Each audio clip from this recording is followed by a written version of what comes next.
It's not there yet. It's about halfway through. Oh, hang on.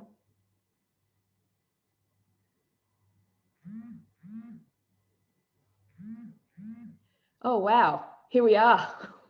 We're already here on board. Excellent. All right. So, hello, everybody. It's Rochelle Panitz, founder and managing director of So Brave. We just had some technical hurdles to get onto the Facebook Live today, but I am joined here today with wonderful young breast cancer survivor, Kristy Stewart. But before we start, today is all about celebrating and remembering NAIDOC Week and talking about our Indigenous and Torres Strait Islander sisters, in particular about breast cancer and how it affects them. Hello, how are you going? Are you there, Kristy? Yes. Great. Yeah, Good. So I'm coming to you today from Jinimba Garmna country, and I just wanted to acknowledge all of the elders past, present and emerging for the country that I'm coming from today, and also all the places that you're watching from across Australia today. And I wanted to introduce Kristy. So Kristy is a young breast cancer survivor. She's in Western Australia, so she's actually going to share with you a bit about her story and her journey. But she came to So Brave about a year or so ago, talking to us about being an ambassador and sharing the message, but in particular, sharing the message as an Indigenous woman. And I'm really pleased to have you on today because I think this is an important conversation. Yeah, I agree. I think it's not spoken about enough, and it can be a little bit taboo when you talk about it. And I think that to take that kind of taboo feeling away from it, to take that power away, is to talk about it and to talk about it with others and to spread the word. So yeah, it is. Thanks for having me on today. Oh, I'm so excited to have you here. I'm so glad we've reconnected as well. COVID was shocking for everyone and it's still going on. And I send all of our prayers to Sydney and all of New South Wales at the moment as they're still in lockdown. But why don't you tell us a little bit about your journey, your background and your experience with breast cancer as an Indigenous woman? Okay, well, I wonder where to start. But I would also like to acknowledge the Whadjuk people of the Noongar Nation. That's where I am today. And yeah, thank all of their leaders, past, present and emerging. And I'm a Jaru woman from the Kimberley region of WA, up around Halls Creek. So pretty far away from my country.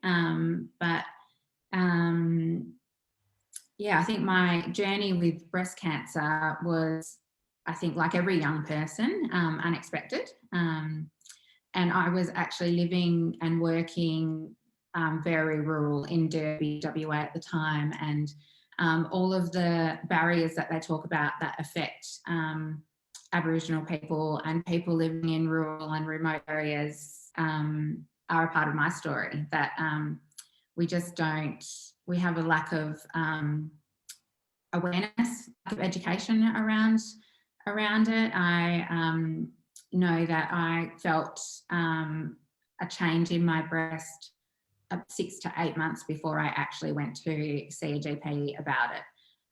It was really difficult in Derby because you would have to pretty much take a day off work to go and sit in either at the emergency department in hospital or at the local Aboriginal medical service, and it's just a wait and see again. So I just never did that. And it was when I moved to Perth that I went in for something else, and I said, oh, actually, I've got this kind of strange feeling in my breast, and my GP checked it out then. But it definitely would have been picked up a lot earlier had I not been living, so remote. And as well, that lack of education, just thinking, well, it won't be me. People my age don't get breast cancer. It'll just be a cyst, you know, I'll be fine. But yeah, now I know that that's definitely not true. And so I was diagnosed at 38 years of age. My kids were both in their early 20s at that stage. So I feel like I was quite lucky and super grateful for the fact that they had really good awareness and understanding around the support and what I was going through. It didn't, you know, just take my hat off to all the young women out there that have young children and are going through it. So I guess that was one of the bonuses, that I had kids super early. But I initially, I had, you know, trifecta in terms of treatment. I had a lumpectomy, and then I underwent chemo, quite an aggressive cycle of chemo. Lost my hair after just before round 2, and 8 rounds of chemo, and then radiation. So I've still got some of my battle scars from that. And then my margins weren't clear after my lumpectomy, so I went and had a I had a single mastectomy with a deep reconstruction, an immediate reconstruction. So I was quite lucky to have my reconstruction straight away, because there was still cancer cells there. Otherwise, I would be probably on a wait list to have had that. So I am still on a wait list for nipple reconstruction, which I'm just so excited about. I think anything that kind of rebuilds again, or anything that just makes me feel like who I was before cancer, like, it's a really exciting part of the process, kind of getting that sense of normality back. And then, yeah, I'm on hormone therapy as well. So the hot flushes, the no period, and I got a letter in the mail yesterday saying I need to see an immunologist. So I'm like, I don't even know what that's for, but we'll soon find out. Like, it's a never-ending journey. There's always something. There's always an MRI to go in for, or a specialist to see about something. And yeah, so it's a never-ending journey, but you know, it's necessary, you know, to undergo, to keep all those appointments, and to, you know, to deal with it, to keep myself healthy. And, you know, and I feel as well like it's my obligation to talk about it, and to spread the news, and to tell as many people as I can about the fact that you don't have to be over 50 years old to get breast cancer, and to look out for those warning signs, to take care of yourself first. I think as mums, we put ourselves last. So yeah, but yeah, so that's a bit about my journey. No. I mean, we could listen all day. I mean, the thing is that when we're going through that, I guess, the mental game of, oh, you know, it might be nothing, and I don't really want to spend the time at the hospital. I don't really want to have to waste the day, and it's probably nothing. Like, and then add all the other complexities of everyday life, plus if you've got kids, you know, the busyness of just all of that. It's no wonder that young women put it off, and they don't go and get checked as soon as they notice something that's not normal for them. But of course, being on the other side, we're like screaming it from the rooftops, go and get checked as soon as you find anything, because you know, early diagnosis means the best possible outcome. And I wanted to talk about outcomes, and in particular, given it's NAIDOC week, and I wanted to just explain, because I wasn't aware and I needed to look it up myself. So for anybody who's not aware of what NAIDOC week is, it's an Australian observance which lasts the first Sunday in July to the following Sunday. And the acronym stands for National Aborigines and Islanders Day Observance Committee. And it's about celebrating Indigenous communities and observing the things that have come before us. I think it's really important that we have this conversation in the breast cancer world, because I was watching some things, and I've always been looking out for you know, different areas of disparity, especially as a young women's breast cancer charity. You know, we're already quite up against it. We were talking earlier about, you know, breast screening. It starts from 40. So there's this misunderstanding about, you know, breast cancer risk in women under 40. But I was also talking with you earlier, Kristy, about just the difference between the outcomes for women in regional areas, and then further compounding on that, Indigenous and Torres Strait Islander women. Breast cancer trials came out this week with some stats, and I'll just read them for you guys. They're saying that Indigenous 5-year survival rate for breast cancer is 81%, whereas the general population is 91%. That's a significant difference. And that First Nations people are 1.2 times more likely to die of breast cancer. So, you know, 20% more likely to die from the disease. And I wondered, just given your experience, and you were up in Derby and you were on country when this all started, what are some of those reasons? Like, why is it so different for Indigenous women? Yeah, I think those statistics are a lot higher because there is a lack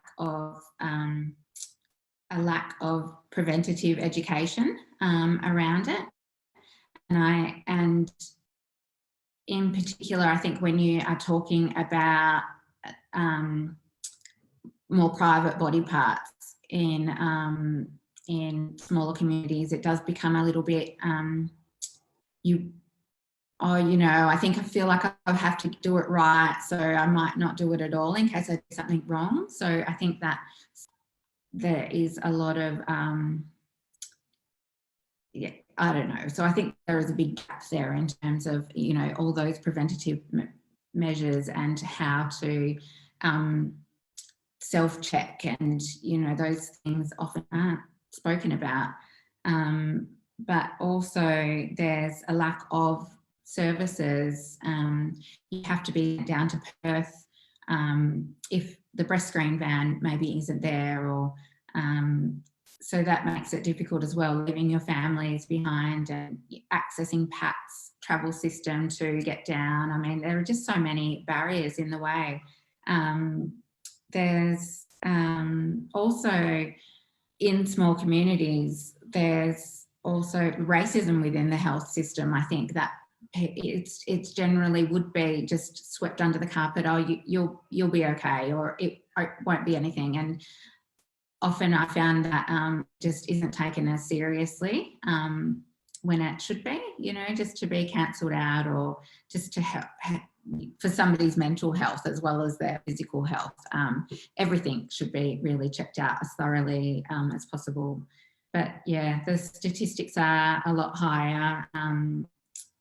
So the preventative measures as well, like I think, I'm not sure of the exact statistic, but alcohol and obesity, you know, can, I think alcohol is one of the, breast cancer is one of the major cancers that can be caused by alcohol, and obesity. And then when you've got, and we know that Aboriginal people actually drink, less Aboriginal people drink more than non-Aboriginal people, but we tend to drink at higher rates, binge drinking and things. So when we look at, and obesity levels are higher in Aboriginal communities. So when you put those together and you kind of pair that with all of the other barriers, you can kind of see how those statistics are that high.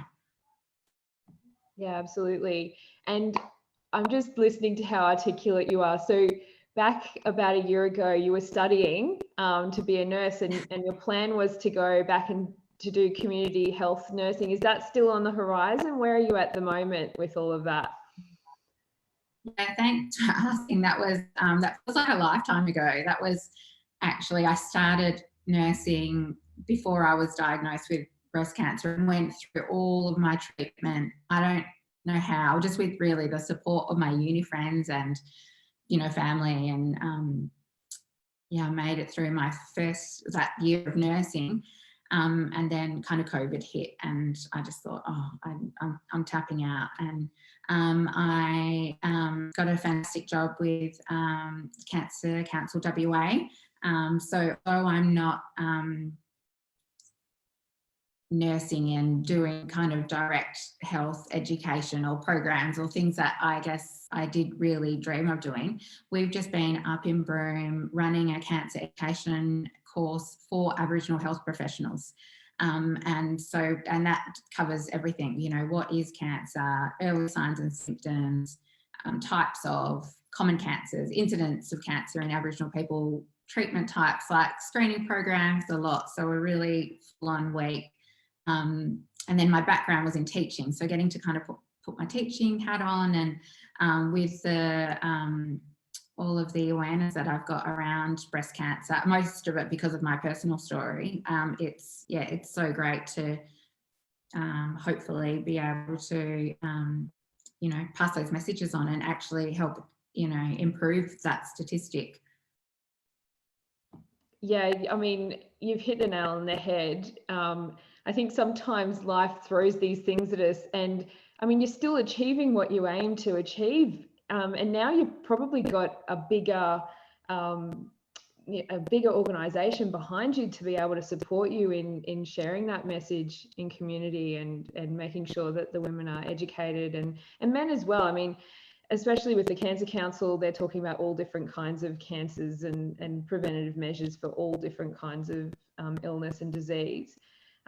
So I guess when you're thinking about going into those communities, like, what's some of the key things that you're coming up against and finding when you're talking to the women in community? So I was just up in Broome to deliver this course, and I think one of the things that was kind of that stood out quite a lot was that it's not really spoken about, like, in this amount of detail. We know that the breast screen van comes and visits the Kimberley, and it's for older people because young people don't get cancer, but you know, that just leaves a whole, you know, lot of people out of the equation to feel like they can access that service if they need to, or feel like they will never get a diagnosis if they're under 15. So I think really the lack of education and awareness is what stood out to me the most. But in saying that, it makes me feel really empowered, because there is a lot of room then to change that, and to have people talking about it, and to be running programs or support programs, and having family members discuss it with each other, and, you know, friends having, you know, those really essential yarns about it, that it's not not spoken about. So yeah, I think although it's pretty, you know, scary in some ways, it's also that means there's a lot of room to grow, which is exciting. I think it's also really incredible that the community has someone like you who's been there before and can speak from experience, because you know, as a white female, me going in and saying my story isn't going to have the same impact that yours will. And I think that's so important that you're able to share your message, because that will speak to so many more people than my story will. So I really want to thank you for sharing your story. And I want to just acknowledge one special lady who really is the reason why we started going into regional areas back a few years ago, and today is actually the anniversary of her passing. So I'm just sending out a lot of love to Wade Contour and his family today. So Nairi Contour, young lady from Mackay region, who unfortunately passed away, but was part of our 2017 or 2018 calendar. And I just think that had Nairi not told me and shared with me her story of how regional women were being treated, then our regional calendar wouldn't have happened. and we wouldn't be still having this conversation today. So I just want to pay respects to her as well today.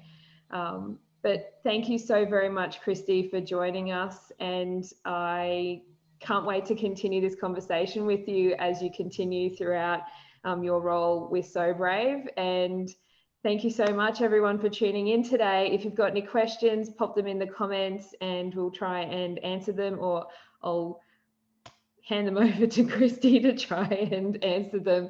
But thank you very much, everyone. We'll talk to you all again soon. Thank you. Thanks, Rochelle. Bye. Bye.